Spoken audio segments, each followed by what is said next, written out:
Hello दोस्तों, मैं doctor Deepak Chaturvedi, director of this hospital, Divyanka children hospital.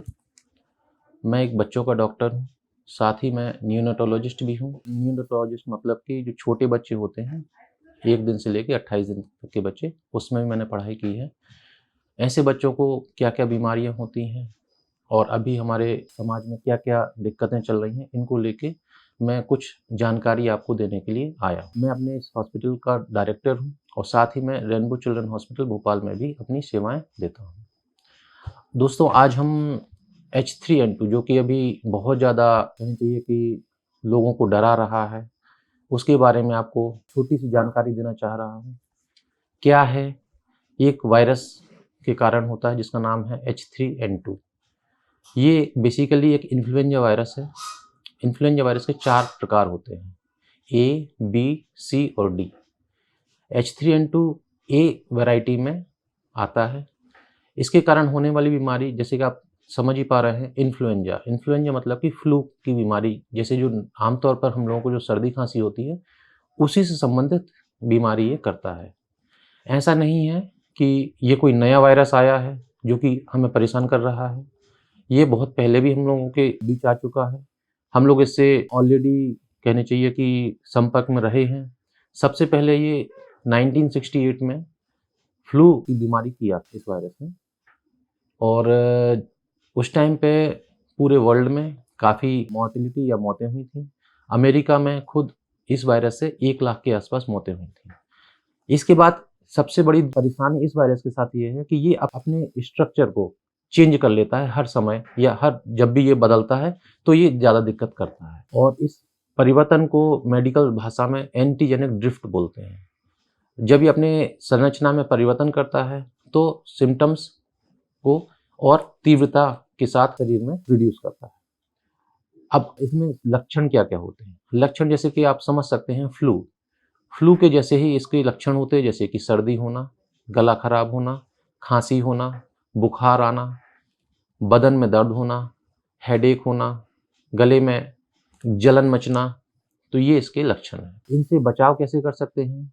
तो जैसे कि हम सब जानते हैं, कोरोना के समय हम लोगों ने बहुत अच्छे से मास्क का उपयोग किया, तो मास्क का उपयोग करें। इसकी बचाव के लिए सबसे पहले हमें ये समझना पड़ेगा ये फैलता कैसे है। फैलने के लिए जब हम छींकते हैं या हम बात कर रहे हैं या हम खांसी कर रहे हैं, तो जो ड्रॉपलेट्स होती हैं, जो हमारे मुंह से छोटे-छोटे से कण निकलते हैं, ये पूरे वातावरण में फैलते हैं।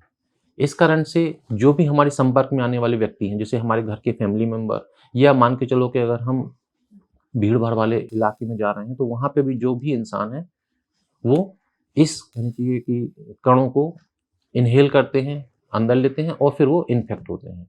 तो अब हमें बैरियर बनाना है, मतलब कि अगर मान के चलो कि मुझे सर्दी खांसी या फ्लू का इन्फेक्शन हो रखा है, अगर मैं मास्क लगाऊंगा तो जब भी मैं बात कर रहा हूँ, जब भी मैं छींक रहा हूँ, तो वो कहना चाहिए वायरसेस हमारे मास्क के अंदर रहेंगे। बाई चांस अभी अगर हम, जैसे कि धीरे धीरे सरकार ने भी और हमारे भी मास्क का उपयोग कम हो गया है, तो अगर हम घर में हैं या हम बाहर जा रहे हैं, अगर हमें छींक आ रही है, तो हम या तो हाथों को आगे लगाएं, या फिर हाथों को ना लगाएं, हम अपने कलाई होती है, ये कोहनी होती है, कोहनी को हम ऐसे लगा के छींकें तो ज़्यादा अच्छा रहेगा। जिससे कि क्या होगा कि ये जो ड्रॉपलेट्स हैं ये वातावरण में नहीं फैलेंगे और इससे होने वाली जो संक्रमण है दूसरे लोगों को नहीं होगा। दोस्तों, इसके बाद हमने देख लिया ये वायरस क्या है, कैसे फैलता है, क्या इसके सिम्टम्स हैं।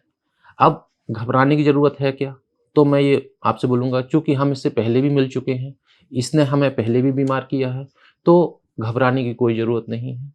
ये ज़्यादातर जो इन्फेक्ट करता है एक्सट्रीम ऑफ एजेस, मतलब कि या तो 15 साल से नीचे के बच्चे या 50 साल से ऊपर के व्यक्ति, उन लोगों को परेशान करता है। उन ऐसे लोगों की इम्यूनिटी वीक होती है। ऐसे लोगों के साथ अगर इनको कोई बीमारी है, बीमारी मतलब कि डायबिटीज़, सांस की कोई परेशानी अगर है, या ऐसे व्यक्ति कोई लंबी बीमारी की दवाई ले रहे हैं, जैसे कि अपने इम्यून सिस्टम को सप्रेस करने वाली दवाइयाँ, जैसे कि जो किडनी ट्रांसप्लांट वाले पेशेंट होते हैं या कोई भी अंग की ट्रांसप्लांट वाले पेशेंट होते हैं, उनको कुछ दवाइयाँ दी जाती हैं जिनसे कि उनकी इम्यूनिटी सप्रेस रहे। ऐसे व्यक्तियों में ये ज़्यादा गंभीर बीमारी दे सकता है। तो दोस्तों, बचाव करने की ज़रूरत है। अब हम आते हैं कि कैसे इसका हम इलाज कर सकते हैं।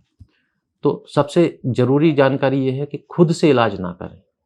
संपर्क में आने वाले या फिर जो भी आपके नज़दीकी डॉक्टर्स हैं, उनसे जाके मिलें और उनसे अपने लक्षण बताएँ और उसका इलाज करवाएँ। इलाज में आमतौर पर बुखार की दवाई दी जाती है, सर्दी खांसी की दवाई दी जाती है। आप घर में चाहें तो नमक पानी के गार्गल करें, जिससे कि गले में जो होने वाली परेशानी है, गले में होने वाली जो जलन और दर्द है, उससे आप निजात पा सकते हैं और सादे पानी की भाप आप लें। तो सबसे ज़रूरी जानकारी ये है कि आपको स्वयं इलाज नहीं करना है, आपको डॉक्टर से लेके डॉक्टर जो आपको उचित सलाह दे रहे हैं, जो आपको दवाइयाँ दे रहे हैं, वो दवाई लेना है। इसका एक और बहुत अच्छा रोकथाम का तरीका है वैक्सीनेशन। तो दोस्तों, कोरोना के बाद बहुत से कहना चाहिए कि एरियाज़ में वैक्सीनेशन का इम्पोर्टेंस हमें समझ में आया है। तो फ्लू का अपना एक वैक्सीन होता है, जिसको हम लोग फ्लू शॉट्स बोलते हैं आमतौर की भाषा में। तो फ्लू शॉट्स साल में एक बार लगवा लेना चाहिए। हर साल इसके नए वेरिएशन के साथ ये कंपनीज़ जो भी हैं, जो वैक्सीन बनाती हैं, वो हम लोगों को प्रोवाइड करती हैं। सरकारी संस्थाओं में कभी-कभी ये नहीं लग पाता है, तो आप अपने नज़दीकी डॉक्टर से मिलके इसके बारे में जानकारी ले सकते हैं और इसकी रोकथाम पे आप कार्य कर सकते हैं। तो नमस्कार दोस्तों, ये मेरी एक संक्षिप्त जानकारी थी H3N2 के बारे में। घबराएँ नहीं, नॉर्मल बीमारी होती है और इसका इलाज संभव है। धन्यवाद। अगर आपको लगता है कि मेरी दी हुई जानकारी से आप सहमत हैं, आपको कुछ हेल्प मिली है, तो मेरे इस चैनल को आप सब्सक्राइब करें और थोड़ा प्रोत्साहित करें, जिससे कि मैं अपने वीडियोज़ को और बना सकूँ और आप लोगों के बीच में और अन्य मेडिकल रिलेटेड जानकारियाँ दे सकूँ। धन्यवाद।